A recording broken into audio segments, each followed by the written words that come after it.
신명기와 로마서를 교대로 보고 있습니다. 그래서 오늘은 또 신명기 시간이 됐습니다. 지난 신명기 시간에서는 순종의 복에 관해서 말씀을 나눴죠. 우리가 계속 말씀드린 것처럼 이제 신명기는 가나안 땅을 눈앞에 두고 이제 노구의 이 모세가 새로운 세대에게 그 귀한 말씀을 또 한번 전해주는 그런 일이죠. 특별히 오늘은 그 중에서도 굉장히 중요한 말씀을 해주고 있습니다. 인간에게는 두 갈래 길이 있다는 것이죠. 그런데 어떤 인간도 예외 없이 이 둘 중에 하나의 길을 선택해야 된다는 겁니다. 이 길은 눈에 보이는 길은 아니지만 영적으로 선택해야 되는 길이고 또 그에 따른 결과도 각자가 책임져야 한다고 말씀하는 것이죠. 그래서 먼저 오늘 서론 같은 말씀 가운데서 이 선택은 꼭 해야 되고 중립지대가 없다. 그 말씀을 14절, 15절에 해주고 있는 것이죠. 여러분 읽으셨지만 또 우리가 14절, 15절 한 목소리로 읽겠습니다. 14절 시작.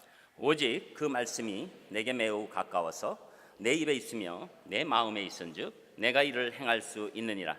보라, 내가 오늘 생명과 복과 사망과 화를 내 앞에 두었나니. 아멘.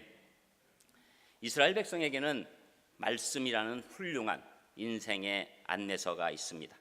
그러나 이스라엘 백성들은 우리가 성경을 통해서 그 안내서를 잘 따르지 않았던 것을 봅니다. 그래서 모세는 장차 사람들이 말씀을 지키지 못하는 것을 변명할 걸 미리 막기 위해서 오늘 말씀의 일침을 가하는 것이죠. 그래서 이 말씀이 매우 가깝다. 그리고 내 입과 내 마음에 있다. 그리고 행할 수 있다. 여러분, 우리가 이 광야 시대 가운데서 모세가 얼마나 하나님의 말씀을 계속적으로 얘기합니까? 하나님의 말씀 한번 지나가는 것이 아니라 계속 반복해 주심이 있다는 것을 알 수 있는 것이죠. 특별히 이 말씀은 우리 마음 가운데 우리 가깝게 행할 수 있도록 인도하시는 것이지 사람이 행할 수 없이 막 멀리 있고 따르기 어렵고 도대체 이게 무슨 말인가 막 알 수 없는 걸로 하나님께서 우리에게 이상한 부담을 지어주지 않으셨다는 거예요. 이스라엘에게는 너무나도 반복된 말씀이죠. 그래서 이 말씀을 지킬 때 이스라엘 백성들이 자유롭고 행복한 삶을 이렇게 지내도록 인도하신 것입니다. 여러분, 이 말씀은 사실은 우리를 막 지키기 어렵고 막 힘들고 뭐 찾아내야 되고 막 이런 게 아니에요. 우리가 하나님 안에서 곰곰이 듣고 있으면 이것은 우리가 지킬 수 있는 모든 것들을 허락하신 놀라운 하나님의 은혜 가운데 있는 것을 아는 거죠. 여러분, 운전면허에 필기시험 있잖아요. 그거 많은 분들이 보셨지 않습니까? 또 요새는 쉬워졌다가 이제 어려워진다고 해서 많이들 보잖아요. 그런데 필기시험의 목표가 무엇인가요? 자동차 법규를 알기 어려운 것을 여기저기 찾아내가지고 사람들을 떨어뜨리려고 하나요? 그렇지 않지요. 될 수 있으면 붙이려고. 그래서 문제도 무슨 식입니까? 은행식. 갑자기 은행이니까 또 딴 거 생각하시면 안 되죠. 그래서 이렇게 준비 다 돼 있는 문제 가운데서 부분 뽑아서 붙여주려고 하는 시험이에요. 그러니까 사실은 필기시험 보고 막 너무 환호하는 분들이 있는데 진정해야 합니다. 그건 사실 붙여주려고 만든 시험이에요. 여러분, 우리 말씀이 우리에게 어떤 걸림돌이 되고 쓰러뜨리려고 주신 말씀이 아니에요. 그 말씀이 우리 마음 가운데 있으면 능히 우리가 하나님의 도우심으로 행할 수 있는 그 좋은 말씀이라는 거예요. 그래서 하나님께서는 보라, 내가 오늘 생명과 복과 사망과 화를 내 앞에 두었다. 세트로 나옵니다. 생명과 복이라는 세트, 그리고 사망과 화라는 세트가 있어요. 우리가 어떤 것을 선택하면 어떤 것은 생명과 복의 세트가 오고, 그렇지 않으면 사망과 화의 세트가 온다. 여러분, 이 말씀이 오늘 서론 가운데 시작하는 것이죠. 하나님께서는 당연히 우리 인간들이 정말 하나님을 따르는 선택을 해서 생명과 복이 임하기를 원하시는 거죠. 그런데 그게 마음대로 되지 않는 이유는 하나님께서 우리에게 동시에 주신 인간만 있는 어떤 피조물도 없는 인간에 대한 유일하게 있는 권한이 있는데 그게 바로 선택의 권한이라는 거예요. 인간만이 하나님의 뜻이라도 자기가 택하지 않으면 그것이 억지로 해당되지 않는다는 겁니다. 여러분, 이것이 바로 자유의지라는 거예요. 이 세상에 우리 인간 외에 어떤 피조물도 하나님이 주신 이 프로그래밍에 의해서 돌아가게 돼 있어요. 거기엔 자유가 없어요. 그러나 인간만이 하나님께서 자유를 주시고 그것을 선택하게 해 주신 겁니다. 오늘도 이 생명과 복이 있고 그리고 죽음과 화가 있지요. 그런데 거기에 대한 모든 말씀의 공급, 운전면허 시험처럼 다 공급해 주셨지만 인간이 이것을 선택해야 된다는 거예요. 그래서 그 선택에 관해서 오늘 영적 선택의 결과라는 제목으로 우리가 말씀을 나누게 되는 것이죠.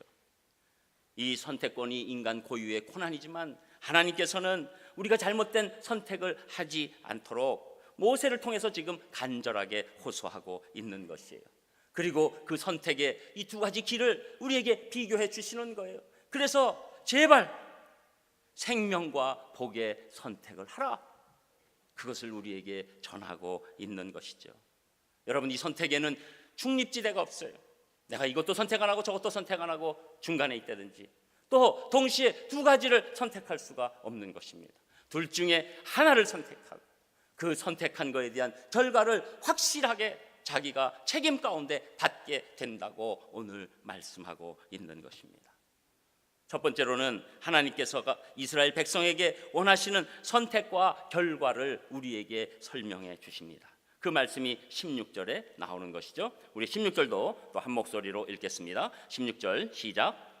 곧 내가 오늘 내게 명령하여 내 하나님 여호와를 사랑하고 그 모든 길로 행하며 그의 명령과 규례와 법도를 지키라 하는 것이라. 그리하면 내가 생존하며 번성할 것이요 또 내 하나님 여호와께서 내가 가서 차지할 땅에서 내게 복을 주실 것임이니라. 아멘. 복잡한 게 아니에요. 이 선택의 방법은 하나님을 사랑하고 그리고 하나님께서 인도하시는 길로 행하고 그 명령과 규례와 법도를 지켜라. 그리하면 내가 생존하고 번성하고 그리고 차지할 땅에서 하나님의 복을 받는다. 아주 간단하고 심플한 얘기가 되는 것이죠.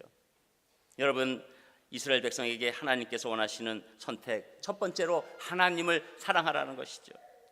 하나님을 사랑한다는 것, 하나님을 사랑한다는 것, 이것은 우리가 하나님을 모든 마음을 통해서 다 사랑하고 있는 것입니다.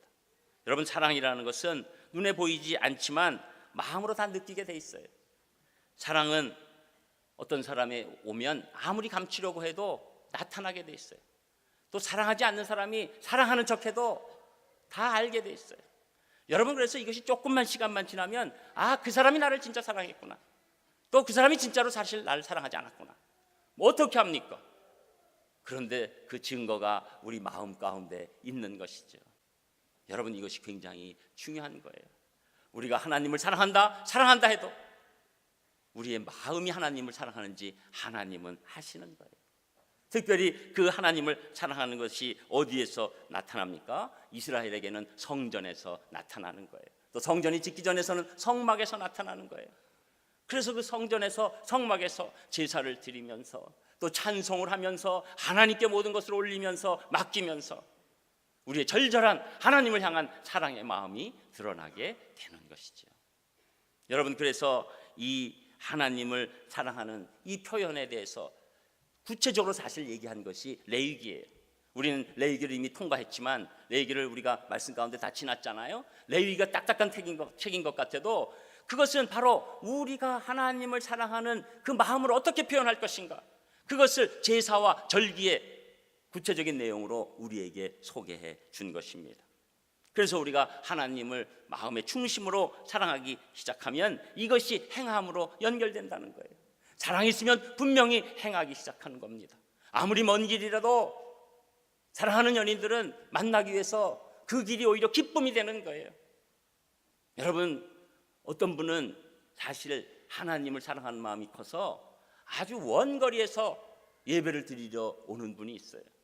그리고 그 왕복 시간을 따지면 어떤 분은 뭐 4-5시간 되는 분들도 있었어요. 그래서 물어봐요. 그 시간을 어떻게 보냅니까? 그분에게는 그 시간이 길지가 않은 거예요. 하나님을 사랑하는 마음으로 예배드리는 것이 너무 큰 기쁨이에요. 자동차 안에서 기도가 나오는 거예요. 이미 찬송이 하늘에 닿아 있어요. 그리고 그래서 먼 곳에 오는 분들이 대부분 일찍 오는 거죠. 그렇다고 해서 가까워 계시는 분들이 하나님 사랑하지 않는다고 또 엄하게 생각하지 마시고요. 여러분, 사랑은 이렇게 우리를 피곤치 않게 하는 거예요. 그러면서 우리 행함으로 나타나는 거예요. 그리고 행동으로. 그래서 우리 기독교에서 선행은 구원받기 위한 선행이 아니에요. 하나님으로부터 구원받았기 때문에 감사함으로 선행이 자동적으로 나오는 것입니다. 선행이 안 나왔다는 것은 구원에 대해서 다시 한번 생각해 봐야 돼요. 이 사람에게 한 번도 선행이 안 나온다? 이 사람이 하나님 사랑한 적 있나? 이렇게 생각해 봐야 합니다. 우리가 하나님을 사랑하면 하나님이 주신 그 명령과 규례와 법도를 지키면서 놀라운 행함으로 연결되는 것이죠. 그러면서 그 결과로 우리가 어떻게 됩니까? 우리 가운데서 하나님께서 주시는 놀라운 생존함과 번성함과 그리고 하나님께서 함께 하시는 복이 우리에게 임한다. 이것이 하나님께서 이스라엘 백성에게 원하시는 선택과 결과를 우리에게 말씀하는 겁니다. 여러분, 이렇게 명령과 규례와 법도가 또 이 신명기에 구체적으로 나와 있어요. 또 그런 걸 잘 지키는 그런 것들이 이스라엘 왕족 가운데 결국은 드러나게 됩니다. 결국 어떤 왕조에서 이렇게 생존과 번성과 복이 임하는 것을 우리가 강력하게 보게 됩니까? 바로 다윗 왕조에서 강력하게 보게 되죠. 여러분, 다윗은 하나님을 사랑하는 마음이 정말로 대단했잖아요. 그것이 절절하게 표현한 것이 시편의 대부분을 차지하는 다윗의 시가 아닙니까? 그리고 또 다윗은 하나님을 사랑하기 때문에 늘 그 율법 안에 하나님께서 주시는 그 지침 아래 있기를 당연히 원했던 사람입니다. 대표적으로 그 예를 드는 것이 다윗이 하나님의 성전을 사모하는데 자기가 지을 수는 없고, 그래서 예루살렘으로 왔을 때 이제 성막을 임시로 만들고 언약궤, 법궤를 이동하는 과정이 있었어요. 법궤가 예루살렘으로 들어오기 시작할 때 다윗은 견딜 수가 없었어요. 그래서 왕의 신분인데도 불구하고 그 사랑하는 마음이 춤으로 나타납니다. 정말 배꼽이 나올 정도로 하나님의 언약궤가 들어왔을 때 춤을 추는 거예요. 너무 기쁜 거예요. 하나님의 사랑하는 모습이 절절히 나타나는 것이죠. 그래서 이것을 역대상 기자는 15장 29절에 보면 여호와의 언약궤가 다윗성으로 들어올 때 사울의 딸 미갈이 창으로 내다보다가 다윗 왕이 춤추며 뛰노는 것을 보고 그 마음에 업신여겼더라. 다윗의 부인인 이 미갈, 사울 왕의 딸이지요. 그런데 다윗이 언약궤가 들어올 때 다윗성으로 들어오니까 막 너무너무 춤추고 우리 속된 말로 난리가 난 거예요. 근데 왕비가 딱 보니까 이건 주책이네. 그래도 왕이 채통을 지켜야지. 그런데 다윗은 하나님 너무 사랑하니까 왕의 채통이고 뭐고 없는 거예요. 그러면서 미갈이 아이고 그 근본이 목동이니까 결국은 저러는구나 이렇게 생각했어요. 여러분, 결국 어떻게 됩니까? 다윗은 하나님께서 마음에 합한 자라고 얘기하고 미갈은 이 일 때문에 큰 어려움을 겪게 된 것입니다. 저는 여러분 정말로 하나님께서 원하시는 영적 선택을 하시기를 주님의 이름으로 축복합니다. 하나님을 사랑하셔야 돼요. 사랑했기 때문에 그것이 행동으로 나오셔야 돼요. 그리고 하나님의 말씀을 준행하는, 그래서 하나님께서 주시는 번성과 복과 그리고 하나님께서 주시는 은혜가 넘치는 귀한 분들 되시기를 주님의 이름으로 축원합니다. 그런데 안타깝게도 이스라엘 백성들이 이것을 선택하면 좋았을 텐데 대부분 그렇지 못했어요.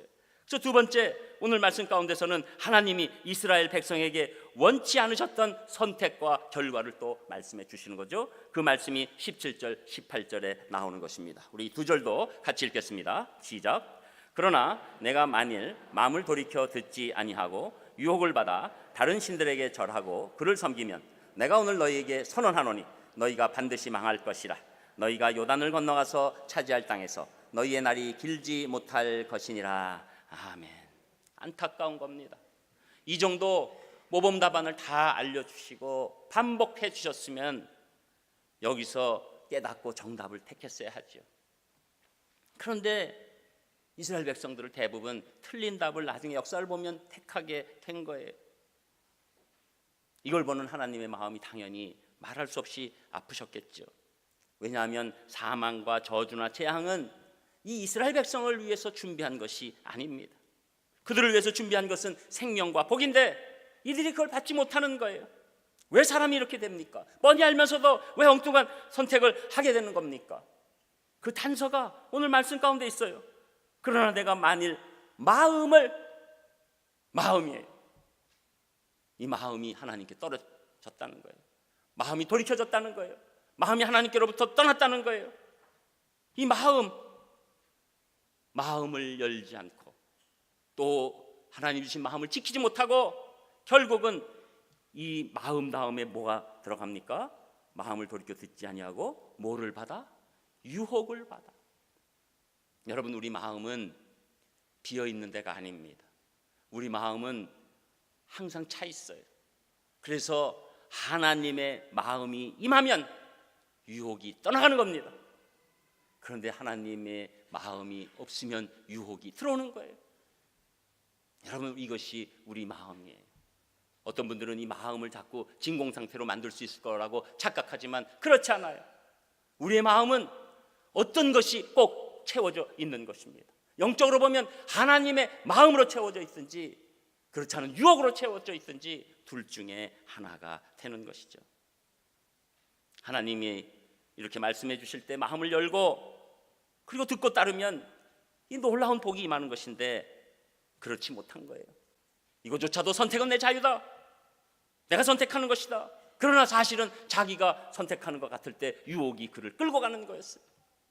유혹이 끌고 가면 결국은 이제 그 다음부터는 그 인생이 무너지기 시작하는 것입니다. 진리가 없어져 버리는 것입니다. 그리고 분별력을 잃게 되는 것입니다. 그리고 판단하는 것마다 다 실수로 연결되는 것입니다. 그러면서 이것이 결국 유혹을 받은데 일반적인 행동뿐만 아니라 다른 신들을 섬긴다. 이것은 신도 직접적으로 섬길 뿐만 아니라 자기가 하나님보다 더 소중히 여기는 것이 그 마음을 차지하게 됩니다. 이것을 성경에서는 우상이라고 얘기하는 것이죠. 그 우상이 그들의 인생을 끌고 다니는 거예요. 결국 그 우상이 망하게 만드는 것입니다. 그리고 어떤 것을 차지했다고 생각하지만 그 날이 길지 않아요. 그것은 꺾이는 날이에요. 안타까운 인생으로 바뀌는 것이죠. 여러분, 아까 우리 이스라엘이 좋은 선택, 그것은 다윗 시대에 우리에게 극명하게 보여줬다고 말한다면 이 이스라엘 역사 가운데서 가장 이 선택을 잘못한 왕이 있는데 그 사람이 북이스라엘의 아합 왕이라는 사람이에요. 이 아합 왕은 자기 왕궁 근처에 포도원을, 이렇게 보니까 포도원이 좋은데 거기다 채소를 심으면 좋을 것 같아요. 그 당시에 샐러드를 어떻게 먹었는지 몰라도 포도원은 딴 데서 많이 오니까 좋은 샐러드를 받을 것 같아요. 그래서 포도원 주인인 나봇에게 팔라고 얘기합니다. 근데 나봇은 신실한 사람이었어요. 그래서 이 포도원은 하나님께서 우리 조상들을 통해서 준 것이기 때문에 팔 수 없다고 얘기합니다. 그러니까 아합 왕이 근심하는 거예요. 그 모습을 본 사악한 왕비인 이세벨이 걱정하지 말라, 내가 다 해주겠다 하면서 이미 아합 왕의 마음을 사로잡았기 때문에 신하들을 매수해서 공식적인 재판을 하는 척하면서 그 재판에서 불량배를 동원해서 죽여버리고 마는 거예요. 그러니까 그때 선지자 엘리야가 바로 열왕기상 21장 25절에 이렇게 선포합니다. 예로부터 아합과 같이 그 자신을 팔아 여호와 앞에서 악을 행한 자가 없으면 그를 그의 아내 이세벨이 충동하였습니다. 결국 아합과 이세벨은 예언대로 비참한 죽음으로 생을 마감하게 된 겁니다. 여러분, 잘못된 영적 선택은 결국 죽음과 저주로 이어지는 것이죠. 단기적으로는 잘 돌아가는 것 같아도 결국은 파멸을 자초하는 것입니다. 여러분, 지금 대한민국의 상황이 이런 거예요. 여러분, 지금 대한민국의 상황을 그냥 정치적으로만 볼 일이 아닙니다. 이것은 영적인 아주 큰 증거가 되는 일이에요. 지금 대통령이 지금 오랫동안 한 가문에 의해서 완전히 마음이 사로잡혔어요. 자기가 결정할 수 있는 게 없어요. 국민이 대통령에게 준 권세를 결국은 마음이 사로잡히니까, 그리고 이것은 영적으로 움직이는 가문 가운데 사로잡히니까 자격도 명분도 없는 개인에게 마음을 빼앗겨서 다 넘겨주다가 이 지경이 된 거예요. 여러분, 이 배후에 나쁜 영이 역사한 것입니다. 여러분, 그래서 우리는 신앙을 갖는다는 것은 이 세상 돌아갈 때 세상 돌아가는 것만으로 보는 것이 아니라 영적으로 볼 수 있는 영안이 생겨야 돼요. 여러분, 한 사람이 영적으로 잘못 잡히면 얼마나 큰 파멸이 일어나는 것인가. 적정 기간 동안은 잘 돌아가는 것 같아요. 그러나 사단은 우리 인간을 파멸시키는 것이 인생의 목표이기 때문에 결국은 영적으로 나쁜 길로 선택하면 끌고 다니기 시작하고 잘 돌아가는 듯하게 보이다가 그 인생과 모든 삶을 망가뜨리게 되는 것입니다. 여러분, 우리가 이렇게 영적 선택이 중요한 거예요. 영적 선택이 우리 인생에서 가장 중요한 일인 줄 믿습니다. 그러면서 오늘 첫 번째 얘기가 똑같은 것 같은 얘기를 오늘 반복해 주세요. 근데 그 얘기를 보니까 하나님께서 이 이스라엘 백성뿐만 아니라 우리 신약시대 백성인 영적 이스라엘에게도 원하시는 선택과 결과가 있었다는 거예요. 이 놀라운 말씀입니다. 그 말씀이 19절, 20절에 나옵니다. 우리 19절, 20절 또 한 목소리로 읽겠습니다. 시작. 내가 오늘 하늘과 땅을 불러 너희에게 증거를 삼노라. 내가 생명과 사망과 복과 저주를 내 앞에 두었은즉 너와 네 자손이 살기 위하여 생명을 택하고 내 하나님 여호와를 사랑하고 그의 말씀을 청종하며 또 그를 의지하라. 그는 내 생명이시요 내 장수이시니 여호와께서 내 조상 아브라함과 이삭과 야곱에게 주리라고 맹세하신 땅에 내가 거주하리라. 아멘. 여러분, 19절 20절 말씀 언뜻 보면 제가 이미 말씀드린 16절 그 좋은 선택의 말씀과 똑같은 것 같습니다. 그러나 자세히 보면 조금씩 차이가 있는 걸 봐요. 먼저 16절에서는 내게라고 했는데 이 말씀 가운데서 오늘 19절에서는 너와 내 자손이라고 얘기합니다. 여기서 내 자손이 차이가 있죠. 이거 무슨 뜻일까요? 여러분, 이 내 자손이라는 건 원어로 보면 창세기에서 여러 번 나오는 씨라는 단어와 같다는 것을 압니다. 우리가 이미 주일 예배와 금요 강해 가운데서 창세기를 다룰 때 이 씨는 이스라엘 백성에게만 국한된 것이 아니라 나중에 예수 그리스도를 믿는 영적 이스라엘을 향한 놀라운 말씀이다. 그것을 전한 적이 있어요. 오래되니까 참 아주 반응이 참 새로우시죠? 예, 전 이걸 좋아합니다. 그래야지 다 새롭게 들으시니까. 그런데 여러분, 이 씨가 영적 이스라엘이에요. 결국 오늘의 이 선택의 말씀은 궁극적으로 영적 이스라엘에게 주시는 놀라운 사랑과 권면의 말씀이라는 거예요. 그래서 영적 이스라엘인 신약시대 믿는 사람들도 같이 지칭하면서 그 복이 우리의 복이 된다는 것이죠. 그래서 이 중요한 선택을 어떻게 해야 된다고요? 당연히 먼저 생명을 택하고가 추가되어 있어요. 지금 앞에 생명을 택하고라는 말이 없는데 생명을 택합니다. 여러분, 이 생명을 누구를 얘기하는 걸까요? 예수 그리스도시. 예수 그리스도만이 우리에게 생명을 주시는 분인 줄 믿습니다. 여러분, 생명을 택해야 돼요. 우리가 예수 그리스도만을 택해야 합니다. 다른 것 택해서 어떤 살 길이 인간에게는 없습니다. 오직 우리가 살 길은 예수 그리스도를 선택하는 길만이 우리를 살릴 줄 믿습니다. 그래서 생명을 택해라. 생명을 택해라. 여러분, 우리가 지금 대강절 시작되는 주일 가운데 있습니다. 여러분, 이제는 다른 것 없어요. 우리 인생의 선택의 길, 예수 그리스도를 믿으면 하나님께서 생명과 복을 주시고 예수 그리스도를 믿지 않으면 사망과 화를 주신다. 듣기 싫어도 할 수가 없어요. 인간은 원래 죄 가운데 있어서 무조건 이 생명을 택하지 않으면 사망과 저주와 화 가운데 있을 수밖에 없었습니다. 그러나 우리 인간의 죄를 대신해서 완전히 우리 죄를 사하주시는 놀라운 십자가의 사건으로 말미암아 우리는 예수 그리스도를 택하는 순간 우리에게 생명과 복이 임한다. 이것이 성경의 가장 중요한 말씀인 줄 믿습니다. 그래서 그걸 생각하라. 그리고 내가 네 하나님 여호와를 사랑하라.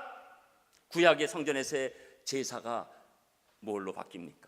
신약의 예배로 바뀌는 거예요. 하나님을 사랑하는 것, 마음으로 사랑하는 것, 거기에 우리가 하나님께 드리는 표현으로 가장 강력한 것이 무엇이라고 말씀합니까? 예배라고 말씀하는 거예요. 우리가 하나님 사랑한다는 것은 마음으로 사랑해서 그 표현을 예배 가운데 드리는 거예요. 하나님께서 오늘도 예배 가운데 여러분의 사랑하고 있는 그 모습을 받으신 줄 믿습니다. 그래서 예배는 우리가 하나님을 사랑하는 놀라운 길이에요. 그래서 사도 바울은 이 예배를 산제사로 얘기하고 있고, 그리고 예수님은 요한복음 4장 23절에 보면 아버지께 참되게 예배하는 자들은 영과 진리로 예배할 때가 오나니 곧 이때라 아버지께서는 자기에게 이렇게 예배하는 자들을 찾으시느니라. 그래서 우리가 하나님을 사랑하는 것, 그리고 또 이 다음에 보면 그의 말씀을 청종하는 것, 그게 귀한 선택의 길이라고 말씀하죠.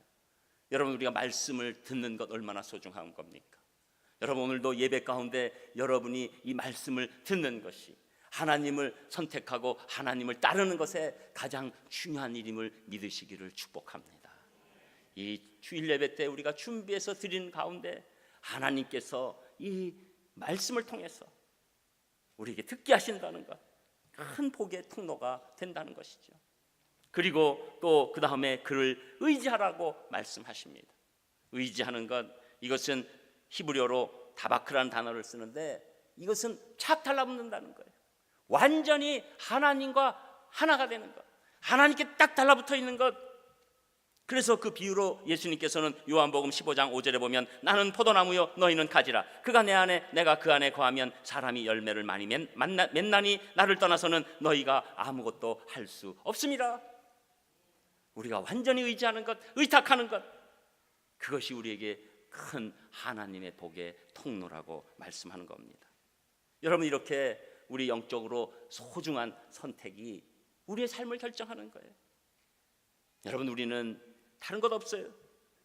우리는 성경에서 계속 말씀하는 것 다른 것 없어요. 예수 그리스도를 믿고 하나님을 사랑하고 그리고 하나님만 의지하는 것, 이것이 우리가 살 길이고 우리 조국 대한민국이 살 길인 줄 믿습니다. 여러분, 지금 이 어제도 150만 명, 또 190만 명, 뭐 이런 숫자로 서울에서는 150, 또 전국적으로 190만 명 이런 집계가 있는데, 한편으로는 우리가 지금 힘든 기간이 있죠. 저는 하나님께서 이 상황도 보시는 줄 믿습니다. 이 상황 가운데 하나님이 아파하시죠. 그러나 또 우리는 한편으로는 우리가 소망 가운데 있어야 된다고 봅니다. 여러분, 어느 나라에 대통령이나 왕이 있을 때, 그 사람이 잘못했을 때 이렇게 거의 200만 명이 들고 일어날 수 있는 국가, 크게 복받은 나라예요. 여러분, 세계 대부분 나라들은 이 절대 군주가 있을 때 드러나면 다 죽는 겁니다. 이 사건 가운데서 많은 외국인들이 지금 얘기하고 있어요. 대한민국은 복받은 나라다. 대통령이 잘못했는데 국민들이 이렇게 나와도 아무런, 여러분, 터키도 거기 대통령이 참 쿠데타가 일어났다는 것을 명분으로 지금 아주 강력 통치를 하고 있는데 아무도 일어나지 못해. 죽으니까. 여러분, 이 나라가 그래도 여기까지 온 것, 그리고 더 감사한 것은 190만 명이 모였는데 아무런 폭력 사태가 지금 일어나지 않았어요. 비폭력 평화 시위에 지금 기네스북감이라는 거예요. 여러분, 이것도 감사한 겁니다. 그런데 여기서 우리가 놓치지 않아야 될 것은 이 국민의 이 아름다운 민주화의 움직임이, 이 감사함을 우리가 생각해야 할 것이지만, 동시에 이 민심이 온전한 민심이 되려면 하나님을 의지해야 합니다. 대한민국이 살 길은 하나님을 의지하는 것밖에 없습니다. 지금까지 이 나라가 5천 년 동안에 어떻게 살아왔습니까? 우리가 하나님을 의지하니까 지금 이런 나라의 모습이 있는 거예요. 그런데 우리가 여기서 특별히 우리 크리스찬들이 교만해서 이것이 사람의 힘으로 오갔다고 착각하면 절대로 하나님 기뻐하시지 않으십니다. 저는 이런 움직임 가운데 하나님의 마음이 우리 국민들을 덮기를 바랍니다. 또 우리 국민들은 그 하나님의 마음을 받기를 바랍니다. 그래서 오히려 우리의 부족한 가운데서도, 우리가 이 선한 움직임 가운데서도 하나님을 의지해서 놀라운 대한민국을 하나님께서 세워주실 줄 믿습니다. 그래서 오히려 다음 리더십은 결국 통일한국을 세우는 귀한 리더십이 되는 아름다운 계기로 하나님께서 쓰실 것입니다. 그리고 우리는 그렇게 기도해야 된다고 믿습니다. 그래서 지금의 어려움은 하나님께서 주시는 놀라운 섭리 가운데 있다.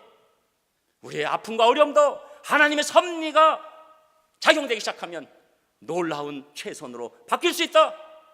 이런 소망을 가지고 우리 아름다운 민주화도 하나님 아래서 이루어지기를 바라는 것입니다. 여러분, 어떤 정권도 어떤 제도도 하나님 없으면 그것은 아무것도 아닙니다.